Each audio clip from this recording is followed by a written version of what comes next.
Hi, everyone. Welcome to Let's Talk. My name is Nick Cosgrove, and I'm joined today by Sophie Calvert. Sophie is a fitness, bar, and nutritional specialist. Sophie, thank you for joining me today. Oh, you're very welcome. Thank you for having me. Thank you for coming. I've been trying to get Sophie on I've been tracking her down for the last 2 weeks, harassing her, saying, I need you on my channel. I need you on my channel. And finally, she's agreed to come on. She's really busy. And before we start, why don't we tell everyone exactly who you are and what you do for a living? Okay. Hi, guys. Thank you for tuning in again and finding out about me. My name's Sophie. As you can tell from the accent, I'm English. Living in Vancouver, I've been here 6.5 years. I'm a fitness professional, so I spend the majority of my time teaching group fitness classes, mainly bar and Pilates, as well as having private clients that I train both in Pilates, bar, and I still have some clients that I train like strength training and general fitness. I'm also an actress. Let's put that in there. And that's me. That's about me, really. What made you decide to move to Canada? Really bad. I didn't really know much about Canada, so sorry. Good place to move. I didn't know much about it. I really wanted to move to London. So I grew up in the northwest of England, just above Manchester. I wanted to move to London, pursue acting. My boyfriend didn't want to move to London. He's like, no. And then he was like, let's move to Canada. And I was very adamant at first on not moving. And then I was working in Starbucks at the time, doing a few acting gigs. And I just had not a great day at work where I was cleaning a toilet and it was really not very pleasant toilet. And I came home and was like, do you still want to move to Canada? And he was like, yeah. I was like, let's do it. And that Just was like it. that. Wow. So we did I did no research whatsoever. Okay. And we just arrived here and I loved it. So the dirty toilet made you move to Canada. Yeah. Basically. So when you got here, were you already certified as a trainer, or did you go through the certification once you arrived? No, I was certified as a group fitness instructor. Okay. Already. So prior to that, I'd done my certification in group fitness only about 8 months before.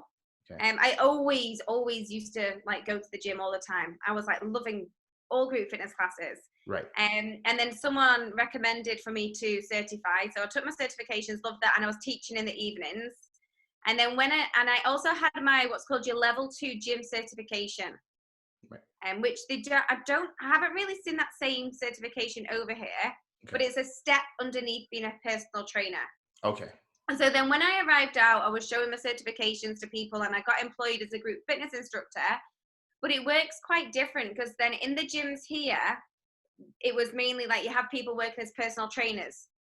And whereas in the UK, you had, I'm going back 6.5 years, you had a few personal trainers, but the majority of the people working in the gym were gym instructors. So when everyone joined a gym in the UK, you'd get shown around the gym and be like, have an induction and show how to work all the machines. And that's the certification I had, but it didn't really mean anything out here. So I certified literally like within those first 6 weeks. It was just like a quick upgrade that I took with ACE. Okay. And once you got your ACE certification, which gym did you end up at? Groundwork Athletics on Granville Street. Okay. Where I met you. That's where you and I met. That's right. Okay. So you get a job at Groundworks, and that's an independent training facility here in downtown Vancouver, British Columbia. And you started right out of the bat as a trainer there, correct? Yes. Yeah. Okay. And I was also doing group fitness classes as well. Gosh, there was a few different clubs I was at. I was at Steve Nash to start with. Yeah. And there was Ron Zalco to start with, and I kept trying to go to independent boutiques, but I didn't have Canadian certifications, and they were all like, no. So I was like, okay. But then that changed over time, and I built my way up. You know, that's one thing I've always admired about you is you've got hustle. I mean, you're willing to network with anyone, and you'll go everywhere just to work. Like, you know, Steve Nash, Ron Zalco, like Groundworks, and you're willing to work anywhere just to work. Was it difficult building up your clientele base when you first arrived? Yes, it was fairly difficult because especially really not knowing anyone. I have no family, no relatives over here. There was myself and my boyfriend, and a lot of Groundworks was a really great starting place because as I was working for them, so people who came in for a consult, they'd get paired with a trainer. Okay. So I was really fortunate that I was able to be paired with some clients. but it was when we were doing, what's the word? Oh my gosh, prospecting. And when you're trying to reach out to people, there was like no one I could reach out to. Because Sure. sometimes it's like, reach out to friends of friends and I was like, well, I don't have any friends yet. You don't know anybody here. That's right. Okay. It was hard. But then after I'd built up like just kind of like those 5 base clients, it mainly grew from word of mouth. That's been like my main ever since like having my own company, it's word of mouth. Yeah. Yeah. And so you stayed at Groundworks for how long? 2 years. 2 years. But just over 2 years. Okay. And that's when you decided to go off on your own. Is that correct? Yes. Okay. There was another girl who was also at Groundworks, Megan.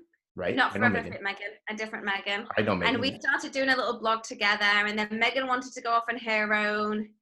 And then maybe was thinking of going off together, but she was really focused in working in fitness. And I was like, I can't dedicate all that time to it because I was still like, down the line, I still want to act, and I didn't want to like go into a partnership and let her down. So I stayed at Groundworks. Then I still had that niggle like 6 months later. I was like, oh no, I still want to do something on my own. So okay. I left. All right. So when you leave, now were you working or did you have any other gyms to rent space from, or did you just start from ground zero again, or did you take your clients with you? No, I wasn't like allowed to take clients with me. That was like a breach. But I did like let clients know. I was like, guys, I'm leaving. You've got your session still here. If down the line you want to come, then this is where I will be. Okay. And I started renting a space at the Bentall Athletic Centre, which really sadly now flooded. Yeah. But it was such like a really nice community. Right. And I think I had maybe like 2 or 3 clients come and join me. Okay. Who left Groundworks. And then again, it just grew. It took its time. It took a few months, but it just organically grew from word of mouth. And is that when you started your company, Sofie Jayne Fitness? Yes, that's when I changed it to my own name, Sofie Jayne Fitness. Okay. And I was still teaching group fitness classes. So sometimes like clients would come up after class and say, do you work anywhere else? If they enjoyed a group fitness class. And then I'd say, oh, I do personal training. And sometimes I'd get a flow from there. I see. Okay. Now, you're known as a bar specialist and a bar ambassador for Equinox. Yeah. Now, I know absolutely nothing about bar. So first of all, what is a bar specialist? And then what is a bar ambassador? Okay. So, well, I'll first say just what bar is. So you thank you. It's a group fitness format. There's like history behind it, but I won't go into all that. But basically, the bread and butter is inspired by dance and Pilates, and it's low impact training. So you'll go through lots of full ranges of movements and then really small micro movements. So say, for example, I might be doing an exercise, I might just be bobbing like this. And it looks like I'm hardly moving, but you're really getting into like your stabilizing slow twitch muscle fibers so everything shakes. Okay. I love it because I used to dance. I danced for so many years growing up. So with that ballet inspiration, I feel very in tune with it. Right. I didn't teach bar until after I tore my ACL, and I wasn't able to teach high impact for some time. Okay. Because my knee, I wasn't able to jump. And then I was like, I found bar and I was like, oh my God, I love this. And I can teach it because it feels nice on my knee. Right. And then, so that's a bit about bar. So again, it's low impact, no jumping. And then being a bar ambassador, I got promoted to that role, I think almost 2 years ago, I guess now, or like a year and a half ago at Equinox. So I teach at the Equinox in Vancouver. And I just put a lot of energy into my classes, a lot of hard work. I really enjoyed it.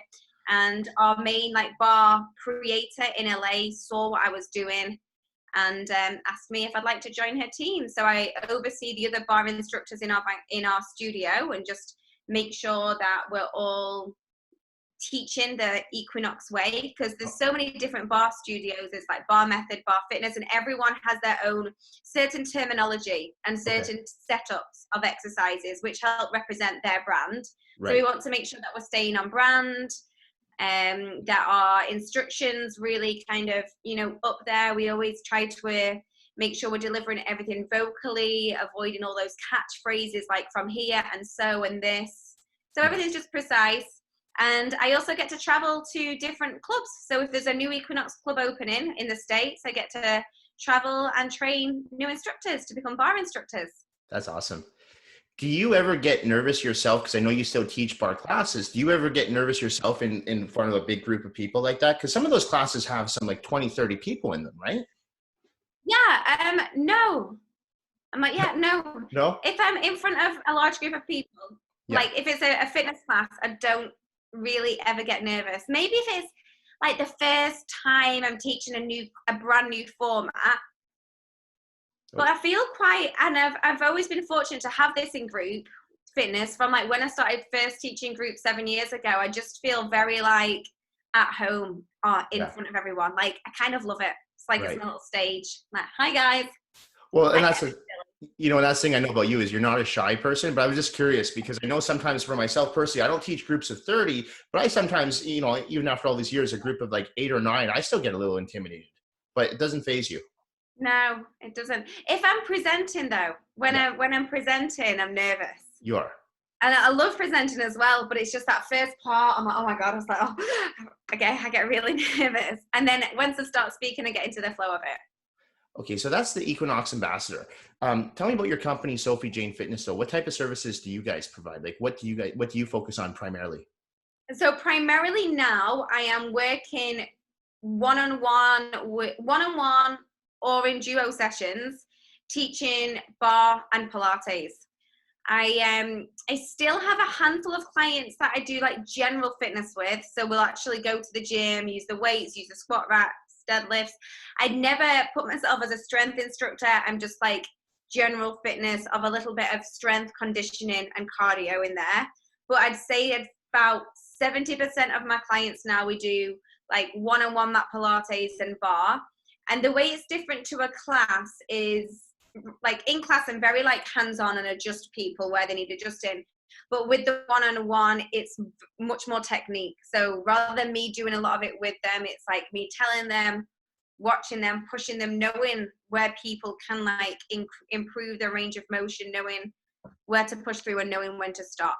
I see. Okay. It's a lot more technique and form based in our private sessions. Right. So are you specializing more in the bar and the Pilates movements now? Or are you also doing like weight training? So I'm still doing weight training. I'd say it's like 30% of my clients weight training, 70% that. But I'm open to all. Like I still love doing them all. Myself, I still do weight training as well. And it's just kind of recently, especially in this transition of going online, I've had new clients reach out to me actually through like Instagram, which has been like, wow, that's the first time people have reached out to me through there for private sessions. Really? Yeah, so it's been really fun. Like, I love it. Well, that's another thing I wanted to move to next was I've had a lot of trainers on the channel over the last few weeks, and without a doubt, you are number one when it comes to completely reinventing yourself since COVID-19. All I see on Instagram, and you're doing it in a way that's so classy too. Like you're helping people, you're teaching people. You're not like sitting there taking selfies in the mirror or anything like that. You're actually offering more Zoom classes. I see them. You're going Instagram live classes. Tell me about that transition from working with people in person to going online. Well, I just thought I had to do it. Like it wasn't even a question in my mind. I was at work on the Monday. I can't remember the date, but it was like maybe the second or third Monday in March. I was teaching classes that day. I had clients, and then by the end of the day, all of the gym was shut. So I just went home that night and I just emailed my clients, and I was like, not too sure what's going to happen. I'm going to take classes on Zoom. No, I did the first 2 weeks maybe full Instagram live because I was thinking this might only be temporary. Sure. That was it. And I played a little bit with Zoom, but it wasn't even a question in my mind of not to do it. I was just like, oh, I have to keep on doing it. Right. Like, it's what I do. Like, people still need to work out. I still need to do it. Yeah.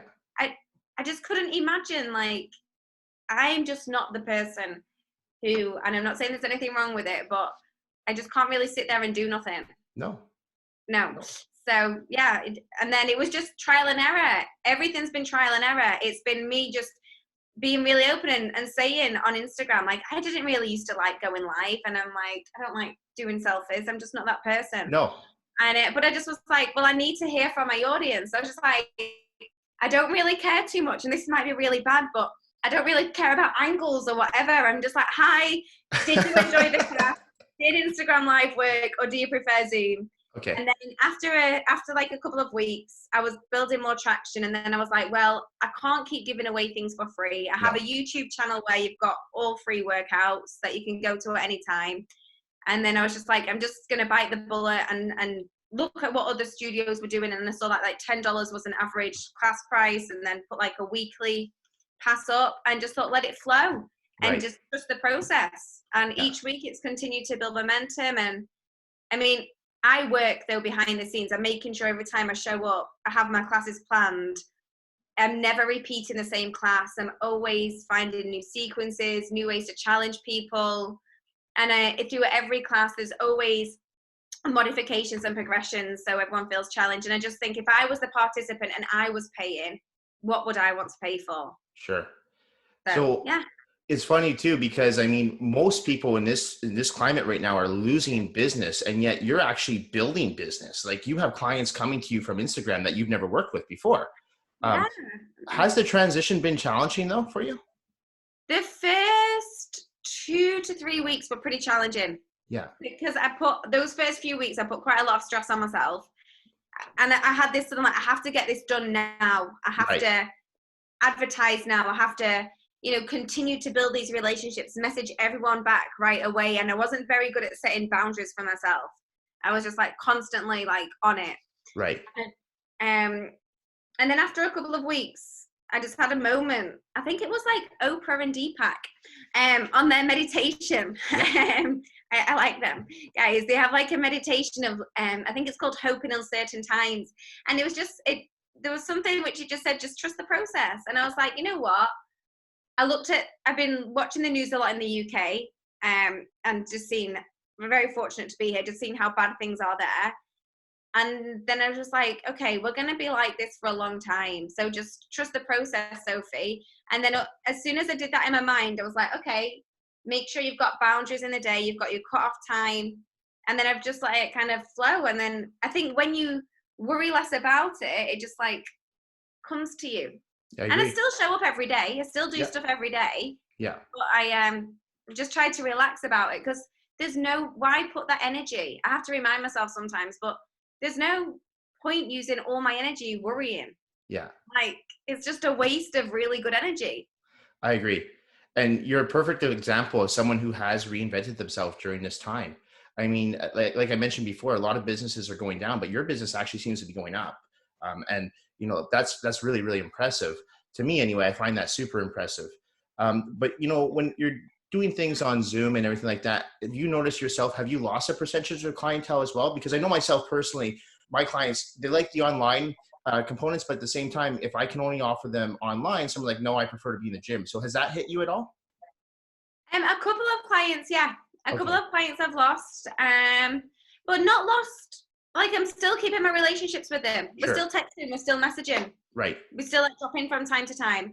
And like, some of my clients are seeing other things online, because there's so many of the studios offering different things. Yeah. There's so much free content out there that some people are just taking the time to do that and try something new. And I have to respect that, because I'm like, everyone's going through different financial difficulties right now. I'm still exploring what's out there in my like bar and Pilates realm. But on the whole, I think it's only 1, 2, 4 clients who have chosen not to like work out, but we're still like touching base with email. So it's not like the relationship's gone. You mentioned the free workouts, and I had another trainer on here the other day, a friend of mine named Migo, and we were talking about that. And there are a lot of free workouts, like you said, but for myself personally, I don't know anything about bar. Now, if I want to take a bar Pilates class, I want to work with someone who's an expert. So I would rather pay, and you're not charging much. I think you mentioned for classes, you're charging, what was it, $10 for Zoom? That's not much money. I mean, so I want to get a good workout. So I'm not going to go work with an Instagram star. I want to work with someone who's trained, professional, and does this for a living. And that would be you. So there is a difference, and you do get what you pay for. And you're right. People have different financial circumstances right now. But to me, you should always put your money towards your health. Right. Mm-hmm. So I don't necessarily believe that free is always the way to go when it comes to these workouts online. Yeah. I want to shift gears though and talk about a hobby of yours that might actually eventually turn into a career of yours. I think it slowly is transitioning to a career of yours. Yeah, I think it is. Yeah. Yeah, you're okay. Quarantine's been really fun for acting. Quarantine's been very fun for acting. Yeah. Okay, so tell me about that. First off, tell me how you got into acting. Oh God, I was a kid. I used to do pantomimes. I don't know if they're a massive thing over here. I'm not familiar with that. No, okay. So pantomimes are huge in the UK. Okay. So I originally started performing in pantos when I was like 7.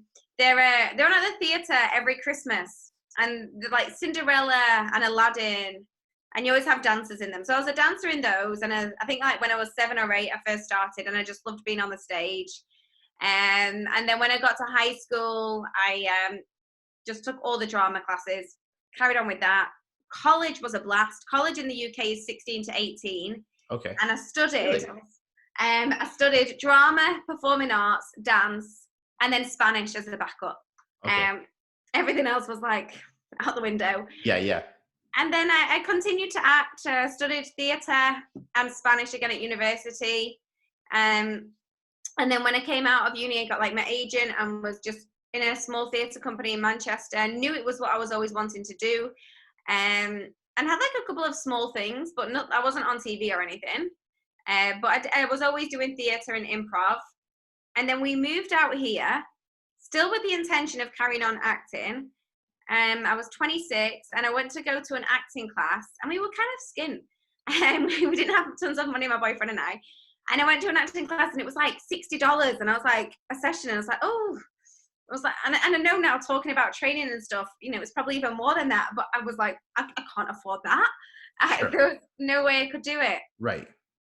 But I just knew, like, I knew here, like, that I was always going to do it. I was always going to be an actress. And then if anyone would ever ask, like, about fitness, I would say, oh, yeah, I love it, but I'm going to act. Okay. And then, this is a long story. Tell me if I go too long. No, not at all. I want to hear it. And then last year, I was doing fitness events. I opened a company called Barre Brunch Club, which I still have. I just haven't done any events recently, and obviously I can't at the moment. Sure. But I started a few events where I was doing a bar class, a brunch, and I brought in keynote speakers. It was really fun.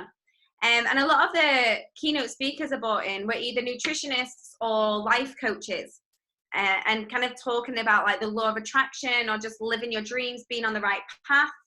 And at the end of it, she came up to me and was like, oh, you must be so proud of yourself, Sophie, for accomplishing what you've always wanted to do. And I was like, oh, no, I'm going to be an actress. And I remember saying it was like last April. Okay. And I came home and I just was like, well, I said that for like the first time in ages. And I was like, now's the time to do it. So I just went to find some acting classes, signed up. Loved it, and realized that but I kind of got told I had quite a good talent. So yeah, I pursued it from there, and then I performed, put myself out for performances, and I got scouted at a performance by my manager and agent, and then now there's loads of competitions online which are going really well, and I'm meeting, like, I'm really fortunate, like I've had the pleasure of meeting with some casting directors out in LA recently, and really, yeah, and I'm having like my Zoom classes every week. Yeah, my neighbors must think I am a nutcase because the peace I've had, and like screaming, right? Like, yeah, but I forget because I'm just so like doing it.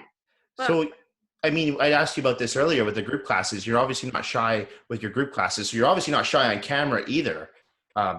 Is it a hard industry to break into, though? I mean, I would imagine with acting, it's probably, like, I always think, okay, the training industry is a hard industry to establish a name for yourself, but acting, I mean, there's got to be a lot of rejection when you go up there. Like, it's like, and it's funny, like, you go to an audition. Yeah. And they're like, hi, and I'm like, hi, I'm Sophie, and like, okay, say your piece, and it might just be like, okay, I've just got this little piece of paper here with all my YouTube workouts that I'm working on, and my line might be 5-minute ab workout. So I'll be like, 5-minute ab workout. Right. And they're like, okay, say it one more time. 5-minute ab workout. Okay, thank you. Next. And that's like your audition. That, say, for example, if you were advertising a 5-minute ab workout. Yeah. And then you don't hear. If you get in, you hear, and if you don't, you just don't hear. But you can't dwell on it. You can't think, well, what have I done wrong? Because there's so many factors. They draw so many people in. It could be she's a little bit small. She speaks in a different way, or she might not look good with that guy. I see. Okay. And I just think, I guess one of the things about fitness is that's really good is, the way I've run my business, I feel quite resilient, like kind of, I have this constant drive, and I 100%, like, someone tells me that I'm not going to make it, I'm just like, like, I believe I am. I think a lot of it comes from your own belief in yourself, and it doesn't mean I'm always confident in it. And especially in class, I get nervous sometimes in acting class before I go. That's when I get really nervous sometimes. Really? In class? Yeah. Okay. And I do if I'm performing a piece, and I'm like I get a bit nervous. Okay. But I just, I don't know. You know, that's what you're meant to do. You mentioned that quarantine's actually been good for acting. What do you mean by that? Oh, just because. So you have like your actors, then you have your agents, your managers. So they'll kind of try to book you in to see. So if you've got an audition, right? There's me, your agents, and then casting directors. Okay. So to get in the room with a casting director, they have to like look at your picture, look at your credits, and maybe want to pull you into the room for an audition. I see. Okay. So casting directors at the moment aren't being able to audition people because of social distancing, but they're holding like online meetings. So it's like they're using it as an opportunity to kind of meet with new talent. So some of them are just opening the doors and you get to meet them. Some of them are doing competitions. Some of them are doing like Zoom classes, and just kind of bringing people in and like sitting down and allowing them to like see the work. So it's, I mean, as an actor yourself, you have to, show up and want to do it. Yeah. But if you're looking for it and you want to do it, then there's the opportunity just to be like, I'm going to go to that class because she's there and she might see me and she might remember me in 8 months' time and be like, oh, who was that British girl? Yeah, I'll pull her in. She can be in my show. That's awesome. It's one of the questions I always ask people right now on the channel is, how has COVID-19 affected you on a business scale? And I think in your case, it's actually affected you pretty good. Like, not the best, but I mean, at the same time, you're really doing well right now. Yeah, thank you. How about on a personal level though? Personally, I feel quite good. Do you? I hope I don't like come across bad saying that. No, like, no. Obviously there's been times I live with a man. Yeah. Who's not tidy. None of us are tidy. And we have a 1-bed apartment. Okay. So it can get quite like, I'm sure for many people, like whatever's going on, like, it's tight. And sometimes there's days where you're just like, oh my God, I need my space. Sure. Okay. I feel we're still fortunate that we get to go out as well. Like we're not, I'm not going out all the time, but I do go out daily, either on a run or a cycle ride. And like Alex and I, we both road bike. So it's really nice that we can go out on our bikes still. Great. And like I said, like, work is picking up now and it's not what it was. Yeah. But it's been good because I'd like to be able to keep this online going, when I do have acting. Sorry, I'm sidetracking. No. But again, on that personal level, I have to be aware of, because I'm teaching a lot. Right. And I'm doing a lot of movement like every day. Like that's one thing I struggle with, is just reminding myself to like have a day off. Yeah. Exercise and just being like listening to my body more. But I'm also like, kind of liking it. Yeah, that's why I love talking to you. You're so positive, and everything you put out there is always positive. I've never had a negative conversation with you. I've never heard you say a negative word about anybody. I'm sure you have, but not to me. I try not to be negative. Yeah. I mean, I am sometimes. Sometimes you just can't help yourself, can you? And sometimes I can be very negative. Yeah. But I try not to, like, I don't know. One thing, I just don't think it's wise to judge people, because you never really know what's going on what's going on for them. And if someone's mean to me, I think my mum taught me this. If someone's just not very nice, I'm just like, oh, pity you. Yeah. That's great advice. Sophie, if someone wants to get in contact with you for Barre, Pilates, or personal training, what's the best way to do that? I would say you can just probably message me on Instagram now. That's one of the main portals I'm using. I'm not like you know, I'm not a massive Instagram star, but I'm on it like daily. So it's at, my name's spelled different. It's Sophie, Sofie, rather than a PH, _ Jayne, Jayne. Okay. And then my email, I've got links on there. So my email, sophiejayne.fitness@gmail.com. Or on my website, of course, message me on my website, sophiejayne.com. Great. I'll plug all that information in the description of this video below so people can get in contact with you. I know for a fact Sophie's extremely active right now with the Zoom workouts. I see them all the time. Are you still doing Instagram live classes right now? I do 2 mini Instagram lives every week. So I do a mini arm workout, 20-minute arm blast. Right. On Monday at 5 p.m. Yeah. And then using the mini band on Wednesday at 5 p.m. All body. It's horrible, but it's great. And then on Saturday mornings, every 10 a.m., 50 minutes, I do a full length retroaerobics, which is, I just dress up and let everyone dress up if they want to, because I just thought we have to have fun. Yeah. So, like, put cycling shorts and leotards on, sweatbands, side ponies, and I do an old school aerobics class. It's quite hard, actually. And like you said, you constantly keep offering new classes. So I think if someone's looking for that online experience, this would be someone to contact. Okay. I can't stress that enough. Do not just go for the free Instagram star. In my opinion, it's not worth it. I'd rather work with someone like Sophie, who's a professional. I don't offer online training like that. I do online programs design, but I'm not there. I'm not nearly as fit as you are. So I can't be there teaching these classes. But I mean, I would direct any of my clients even to during lockdown, you know, try a class with Sophie. Why not? Right? Oh, thank you, Nick. Isn't it nice? Oh. Sophie, thank you so much for taking time to spend with me today. Oh, no, thank you for inviting me on. I feel, you know, I must say I feel much nicer for chatting. I was feeling very tired. Were you? And then I had to be like, no, Sophie, go put some makeup on. Go sit down. I wanted to get you on before you become a big star, because when you're a big star, you're not going to have time for me. Like, who's Nick? I don't remember that guy. No, I still will have time for everyone. Yeah. I'm not going to turn into one of those. That's what's great about you. I look forward to seeing more from you and all your successes. Thank you. My God, everyone should come and chat with you because you make everyone feel really good about themselves. Thank you. I wish everyone. You too for setting this up. I wish everyone was as easy to talk to as you are, but some people they're a little bit scared to come on. You know, people get camera shy. You are definitely not camera shy. No. So, and that was one thing. You know, when I asked you to come on, you right away you said absolutely. You know, you didn't even say, well, what are the questions? I don't even think you even looked at the questions I was going to ask you. You didn't care. No, I did. Oh, you did. Okay, you did. Yeah, I did. I made sure I was like professional. I even reread them before we came on. Okay. Yeah. There you go. Yeah. That's an actress right there. Sophie, thank you so much. Thank you. This video is going to be going up on Friday evening, so something to look forward to before the weekend. And definitely check out Sophie's Instagram. I'm going to plug in her website, Instagram, all her social media content in the description of this video below, and I would highly recommend getting in contact with her because I know she's one of the best. I've worked alongside her on the floor, and I've seen her online programs. So I'm putting my name on that. Thanks, Nick. Thanks, Sophie. You have a great weekend. Thank you. You too. Okay, bye. Bye, guys. I hope you enjoyed.